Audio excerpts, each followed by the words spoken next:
لوگ کہتے ہیں کہ اس کا ذکر قرآن پاک میں نہیں، اس کا ذکر 11ویں شریف کا حدیث پاک میں نہیں ہے، تو آپ لوگ 11ویں کیوں مناتے ہیں؟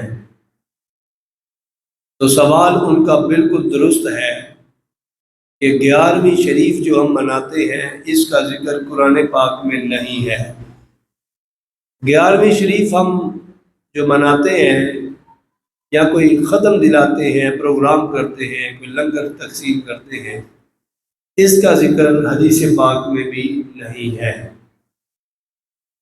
جس نیت کے ساتھ ہم 11ویں کرتے ہیں اس کا ذکر بالکل قرآن پاک میں نہیں ہے۔ اب آپ سوال کریں گے پھر قرآن پاک میں نہیں تو ہم کیوں کرتے ہیں؟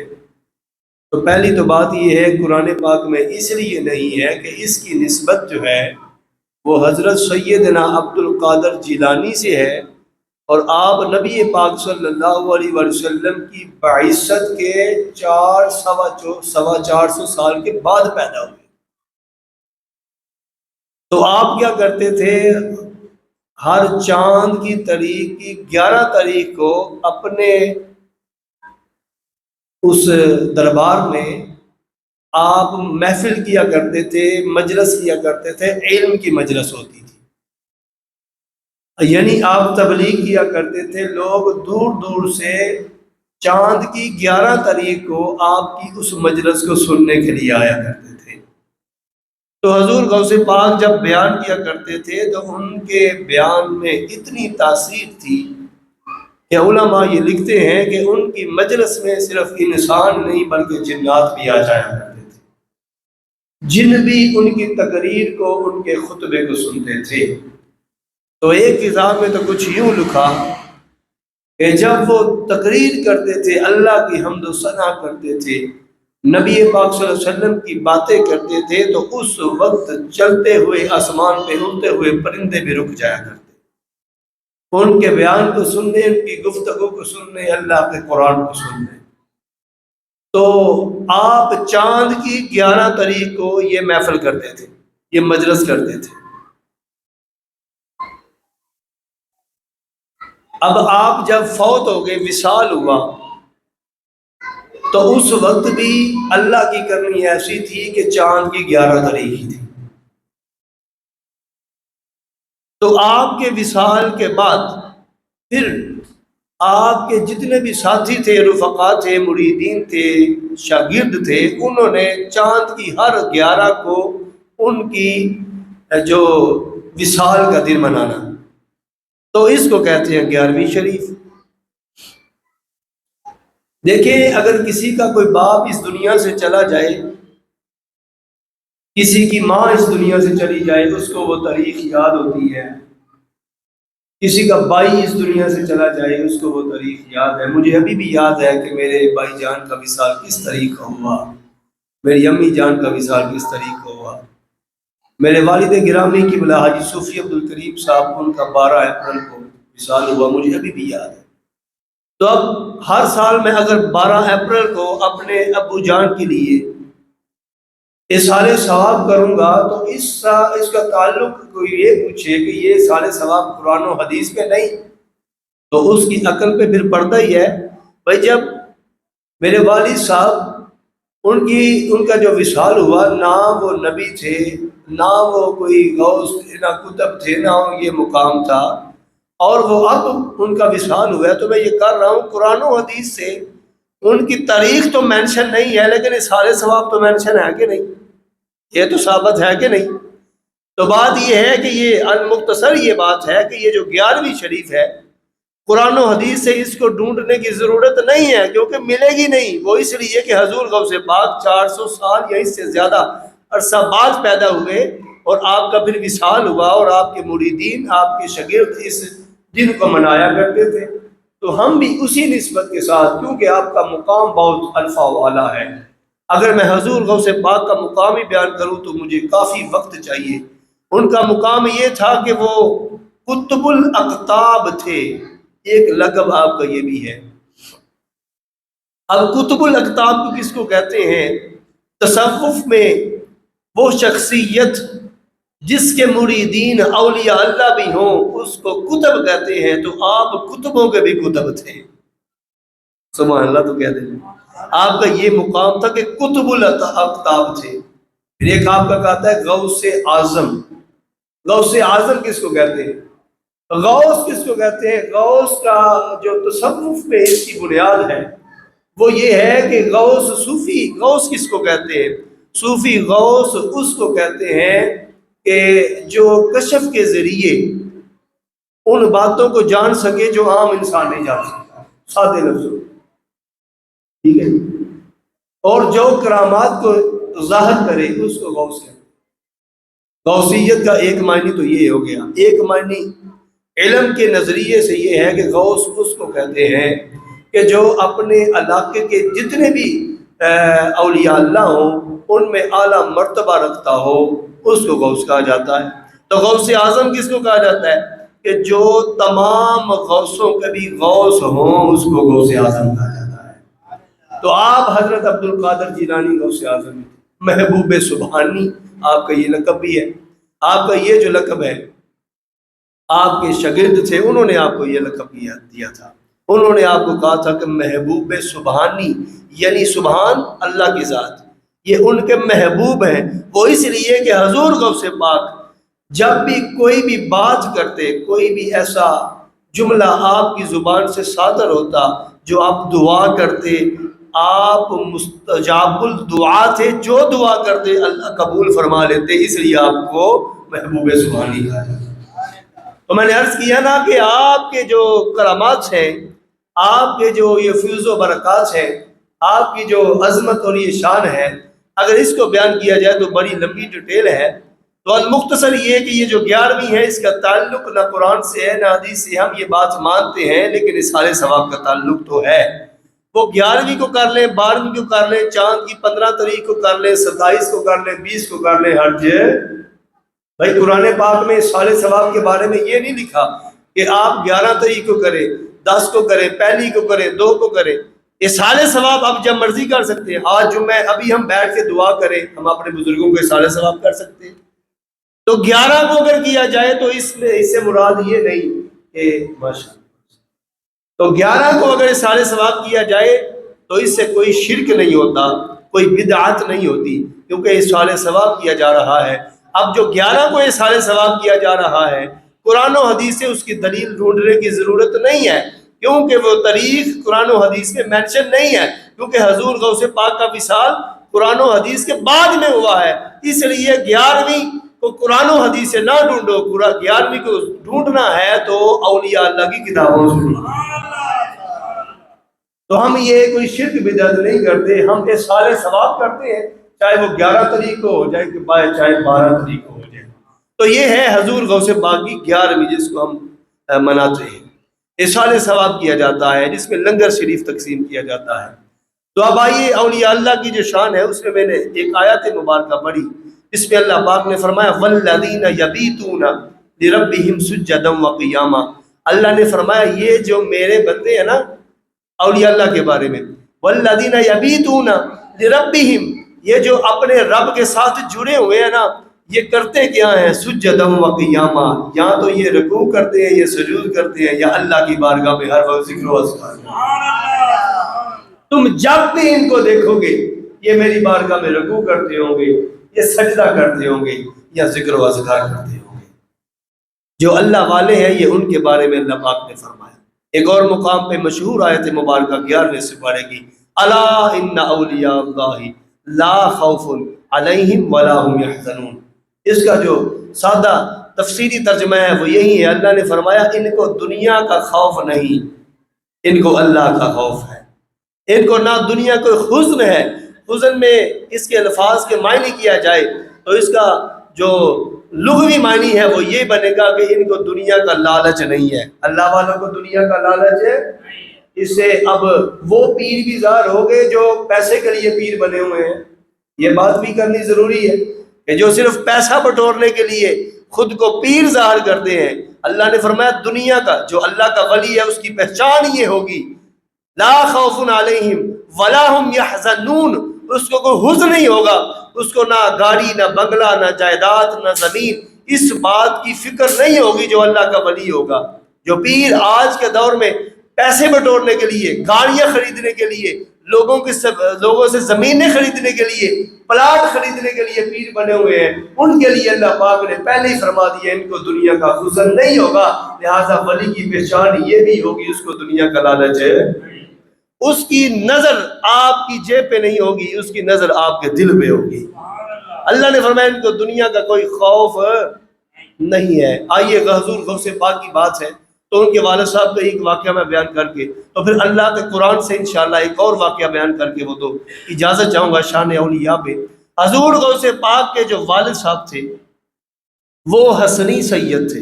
وہ کون سے تھے؟ امام حسن علیہ السلام کی اولاد میں سے تھے.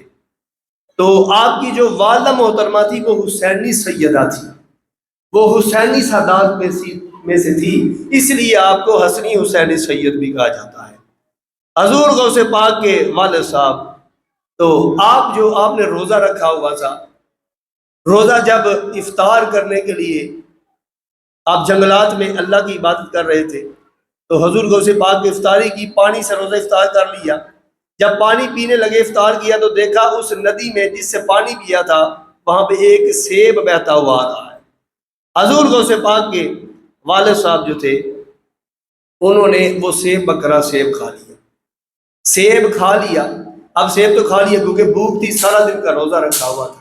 بعد میں خیال آیا کہ یہ جو سیب ہے میری ملکیت تو ہے ہی نہیں، میں نے اس کو پیسے سے خریدا ہی نہیں، لیکن میں نے اس کو کھا لی ہے.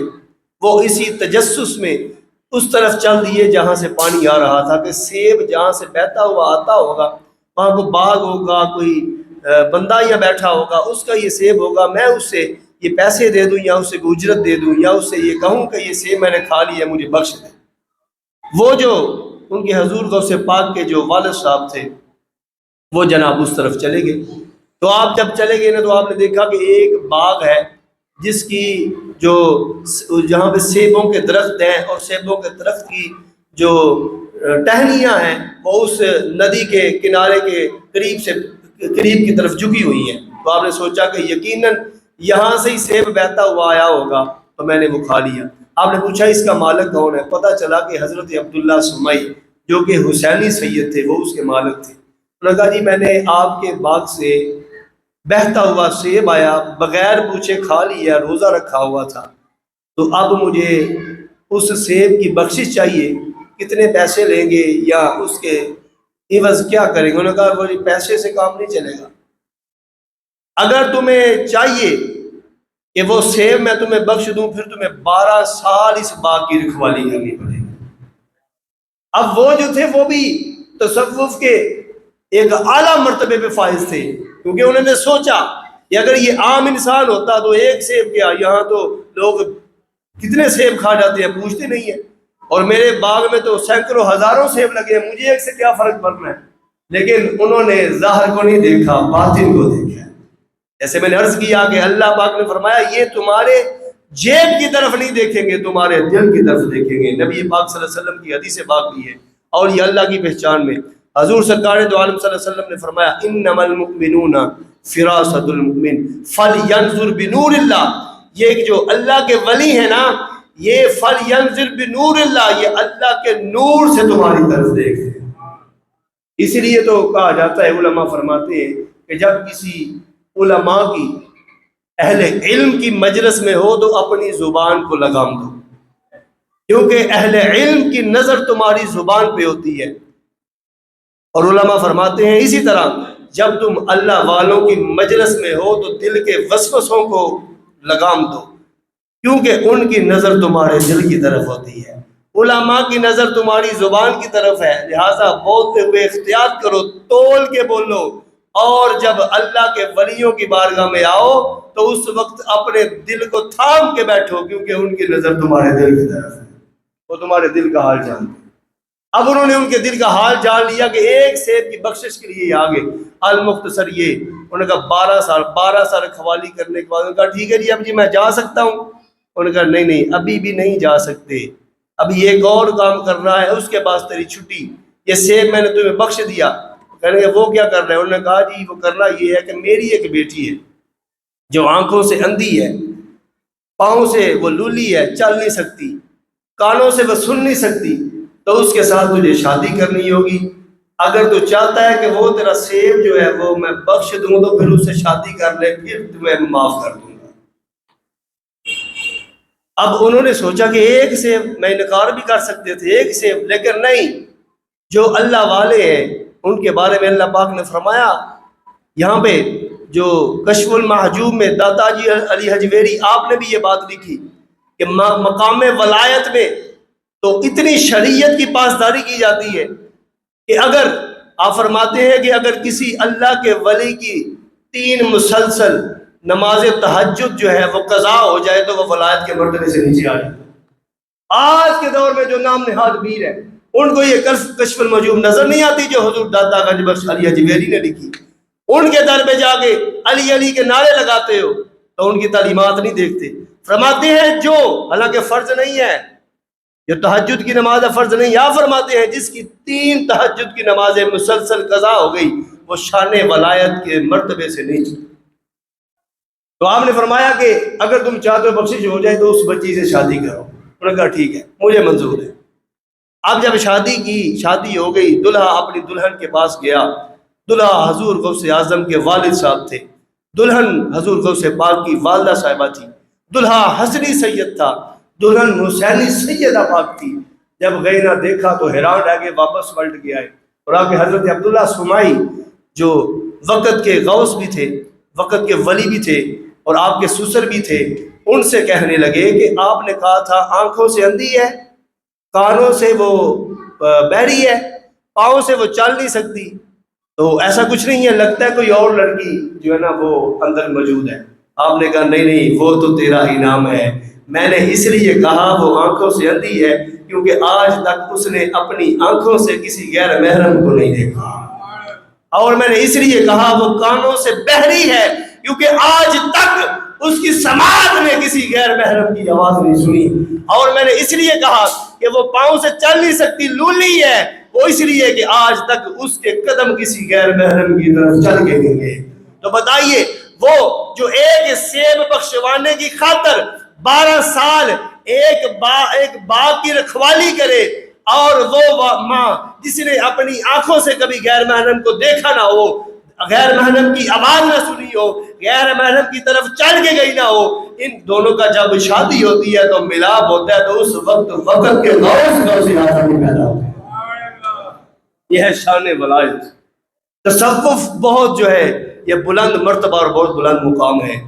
تو المختصر یہ کہ اللہ کے قرآن نے بھی شان ولایت کو بیان کی ہے۔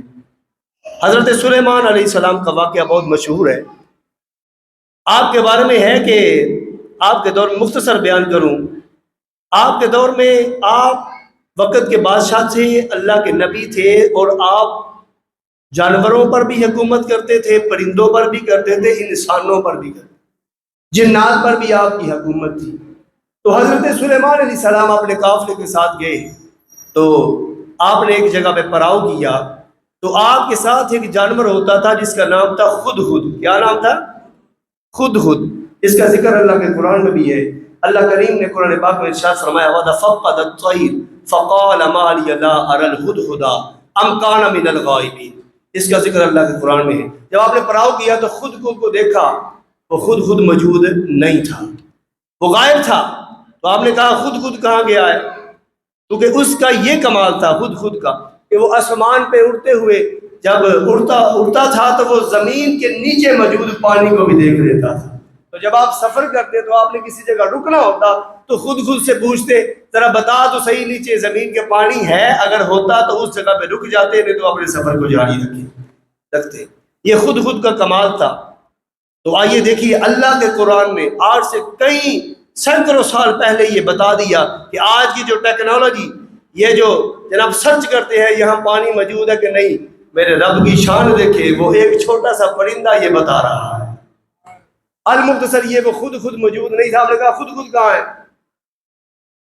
پتہ چلا جی خود تو موجود نہیں ہے، وہ پرندہ یہاں پہ نہیں ہے، ہمارے مجمع میں موجود نہیں ہے۔ تو آپ نے کہا لَعَذِّبَنَّهُ عَذَابًا شَدِيدًا أَوْ لَأَذْبَحَنَّهُ أَوْ لَيَأْتِيَنَّهُ۔ آپ نے فرمایا اگر خود موجود نہیں ہے تو وہ میرے عذاب کو نہیں جانتا، اللہ اور اس کے عذاب، اللہ اور اس کے رسول کے عذاب کو نہیں جانتا، اس کو سزا دی جائے گی، یا تو اس کو سزا دی جائے گی یا اس کو مار دیا جائے گا۔ کچھ وقت گزرا، خود بھی آ گیا۔ مختصر میں بیان کروں، میرا وقت ہو گیا۔ تو خود جب آیا نا تو وہ کہنے لگا فَمَكَثَ غَيْرَ بَعِيدٍ، مجھے زیادہ وقت نہیں ہوا، فَقَالَ أَحُطُّ بِمَا لَمْ تُحِطْ بِهِ، مجھے زیادہ وقت نہیں ہوا لیکن میں آپ کو ایک بات بتانا چاہتا ہوں، اگر میں وہ بات بتا دوں تو آپ مجھے معاف کر دیں گے؟ آپ نے کہا ٹھیک ہے بتاؤ۔ تو وہ کہنے لگا، اللہ کا قرآن بول رہا ہے، وہ کہہ رہا وَجِئْتُكَ مِنْ سَبَإٍ بِنَبَإٍ یقین، میں ایک شہر ہے، ایک قصبہ ہے، ایک علاقہ ہے جس کا نام ہے سبا، میں وہاں سے آیا ہوں، تو میں نے دیکھا گیا ہے کہ وہاں ایک عورت ہے، اس کا تخت ہے، وہ 40 گز چوڑا ہے اور وہ 80 گز چوڑا ہے، 40 جو گز ہے اس کی لمبائی ہے اور 30 گز جو ہے وہ اونچا ہے، اتنا بڑا تخت ہے، اس کے ساتھ ہیرے جواہرات لگے ہوئے ہیں، سینکڑوں ملازم موجود ہیں، وہاں پہ ایک عورت ہے وہ اکیلی بیٹھتی ہے، اس علاقے کی وہ بادشاہ ہے۔ تو لیکن ایک اور بڑا مسئلہ ہے، انہوں نے کہا وہ کیا ہے؟ اس نے کہا وہ مسئلہ یہ ہے کہ وہ وجدتها وقومها يسجدون للشمس من دون اللہ، وہ اللہ کی عبادت نہیں کرتی، من دون اللہ، اللہ کی عبادت نہیں کرتی، للشمس، وہ سورج کی عبادت کرتی ہے، وہ اور اس کے جاننے والے۔ المختصر یہ کہ آپ نے کہا اچھا اگر تو صحیح کہہ رہا ہے تو ہم تمہیں دیکھیں گے، فَصَدَّهُمْ عَنِ السَّبِيلِ فَهُمْ لَا يَهْتَدُونَ، اگر تو سچا ہے تو تجھے معاف کر دیا جائے گا، اگر سچا نہیں تجھے سزا دی جائے گی۔ آپ نے ایک خط لکھا ملکہ بلقیس کے نام پہ، آپ نے کہا کہ میں اللہ کا نبی ہوں، پہلے بلکہ آپ نے جو خط لکھا اس میں کہا کہ میں وقت کا بادشاہ ہوں، تمہیں میری اطاعت کرنی پڑے گی۔ ملکہ بلقیس کو جب یہ خط ملا، مختصر بیان کروں، اس نے اپنے جو اس کے وزراء تھے ان سے پوچھا، جو اپنے حواری تھے ان سے پوچھا، انہوں نے کہا ہم ان کا مقابلہ کریں گے، ان سے جنگ کریں گے لیکن یہ تخت نہیں دیں گے۔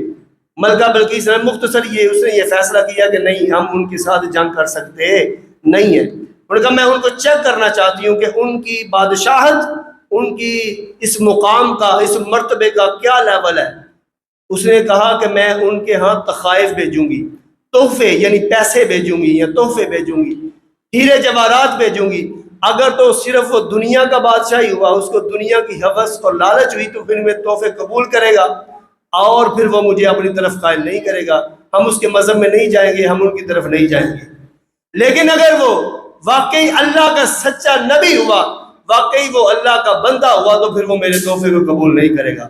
المختصر وہ خط آپ کے پاس جب پلٹ کے ملکہ بلقیس سے حضرت سلیمان علیہ السلام کے پاس آیا، آپ نے اس خط کے جواب میں آپ نے غصے میں آگے کہا کہ میں اپنے رب سے مانگتا ہوں، مجھے کسی سے مانگنے کی ضرورت ہے، میرا رب مجھے دیتا ہے، میں اس رب سے ہی مانگتا ہوں۔ اللہ کے قرآن نے یہ پورا واقعہ بیان کیا۔ المختصر یہ جب ملکہ بلقیس کے پاس دوبارہ آپ نے کہا کہ میری اطاعت کرو، اب اس نے کہا بھائی بات یہ ہے کہ وہ عام بادشاہ نہیں ہے، وہ کو اللہ کا خاص نبی ہے، وہ اللہ خاص بندہ ہے، اسے دنیا کی حرص و حوث اور لالچ نہیں ہے، تو ہمیں اس کی اطاعت کرنی پڑے گی۔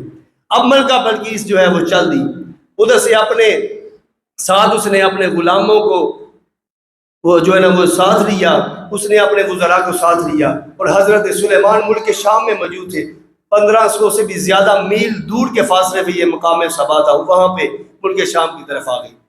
المختصر جب وہ آئی نا، حضرت سلیمان علیہ السلام، آپ نے اللہ کی طاقت دکھانی تھی کیونکہ وہ سورج پرست تھے، وہ اللہ کو نہیں مانتے تھے۔ حضرت سلیمان علیہ السلام نے فرمایا کہ یہ میرے تخت کے ملک شام یعنی جدھر آپ تشریف فرما تھے، اس کے ارد گرد جتنی اینٹیں ہیں، جنات سے کہا ساری کی ساری اینٹیں سونے کی بنا دو، ساری اینٹیں سونے کی بن گئی۔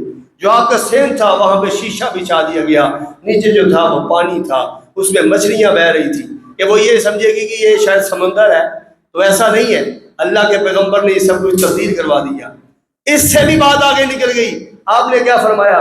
آپ نے فرمایا قال یا ایھا الملأ ایکم یاتینی بعرشها قبل ان یاتونی مسلمین، تم میں سے کون ہے جو اس کے تخت کو بھی ادھر لے آئے، اس کو میں اور حیران کر دوں گا۔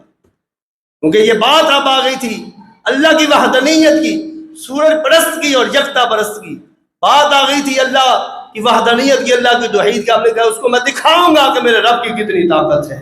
اپنی طاقت وہ نہیں دکھا رہے، وہ رب کی طاقت دکھانا چاہتے تھے۔ آپ نے کہا وہ تخت کون لے کے آئے گا؟ تو ان کی مجلس میں، آپ کی مجلس میں جیسا کہ میں نے بیان کیا، پرند بھی ہوتے تھے، چرند بھی تھے، جنات بھی تھے، انسان بھی تھے. تو ان کی مجلس میں سے قال عفریت من الجن، ایک جن اٹھا، اس نے کہا انا آتیک بہ قبل ان یرتد الیک طرفک. یہ جو محفل ہے نا، یہ مجلس برخاست ہونے سے پہلے پہلے میں تخت بلقیس کو لے آؤں گا. آپ نے خود سے پوچھا، خود جو جانور تھا، کہ وہ کدھر پہنچی ہے؟ اس نے کہا حضور وہ پہنچنے والی ہے، اور بس یہ ہمارے اس علاقے سے 3 میل دور یا 2 میل دور رہ گئی ہے، تھوڑی دیر کے بعد وہ آنے والی ہے. آپ نے کہا محفل برخاست ہونے تک تو وہ آ جائے گی، پھر ہمارے کمالات تو نہیں ظاہر ہوں گے. اس نے کہا مجھے اس سے بھی، آپ نے فرمایا حضرت سلیمان علیہ السلام نے، کہ مجھے اس سے بھی پہلے تخت بلقیس ادھر چاہیے. جب آپ نے یہ کہا، جن نے کہا محفل برخاست ہونے کے بعد میں یہ تخت لے آؤں گا، تو اب آپ نے کہا کہ اس سے پہلے چاہیے.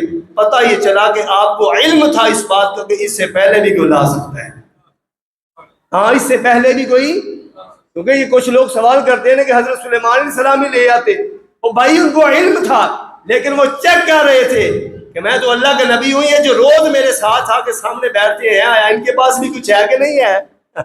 ان کو پتا تھا یہ جن محفل برخاست ہونے کے بعد لائے گا، لیکن کوئی ہے ان میں جو اس سے بھی پہلے لے آئے گا. تو آپ نے پھر کیا کہا؟ آپ نے کہا اس سے بھی پہلے چاہیے. جب آپ نے یہ کہا نا، تو قال الذی عنده علم من الکتاب، ان میں سے ایک وہ اٹھا جس کے پاس کتاب کا علم تھا. اس نے کیا کہا؟ اس نے کہا قال الذی عنده علم من الکتاب انا آتیک بہ قبل ان یرتد الیک طرفک. یہ آپ کی آنکھ کا جو پلکا ہے، پلک جھپکنے سے پہلے تخت بلقیس ادھر ہوگا.